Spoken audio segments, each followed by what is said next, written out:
J'étais en train de rentrer chez moi et j'étais en train d'écouter l'intervention de Jean Castex. Bilan, j'ai l'impression que ce n'est pas des annonces qui surprennent, mais qui sont désagréables à entendre parce qu'elles arrivent, à la veille des actions qui nous contraignent beaucoup. C'est le confinement, oui, c'est de nouveau de réappuyer le fait que c'est la réunion entre amis qui pose problème et qu'elle est clairement citée comme telle par le Premier ministre. Donc c'est dur pour le moral. Des inconvénients, c'est que ça fait 1 an que voilà, j'en ai marre, j'aimerais bien retrouver une vie normale et plus festive, on va dire. Et que tous les commerces ne soient pas ouverts, que bon voilà. Et les avantages, c'est qu'on peut continuer de sortir, qu'il n'y a pas de limitation de temps. Ça, c'est pas qu'une heure et dans un périmètre à moins d'1 kilomètre et tout ça. Ça, c'est 2 sacrés avantages. Oui, c'est une très bonne chose, oui, effectivement, parce qu'une heure, on n'a le temps de rien faire, on pouvait pas juste faire le tour du pâté de maison, quoi. 10 km plus une durée illimitée, ça permet de vivre normalement, quoi, à la limite.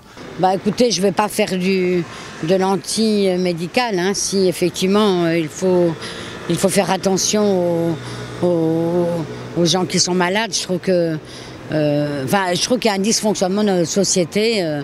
Pour faire attention aux gens qui sont malades, on empêche les autres de vivre.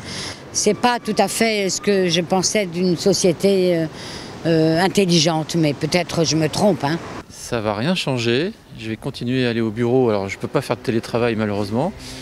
Je vais continuer à avoir ma vie sociale entre parenthèses. Ça ne va pas changer. Donc je veux pas de...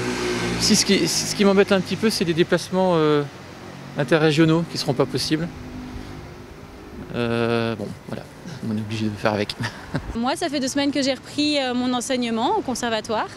Si on me dit demain que c'est fini, je ne sais pas du tout comment faire, parce que j'arrive plus à tenir mes élèves par coup de vidéo. Donc, si on est classé loisirs, comme ça a été le cas pour le 2e confinement, on va être fermé. Et si on n'est pas classé loisirs, mais d'enseignement, diplômant, on va pouvoir continuer à enseigner. Donc on croise les doigts là. Je suis fatiguée. J'imagine que c'est partout dans le monde. C'est juste ça commence à être plus angoissante de ne pas voir la fin.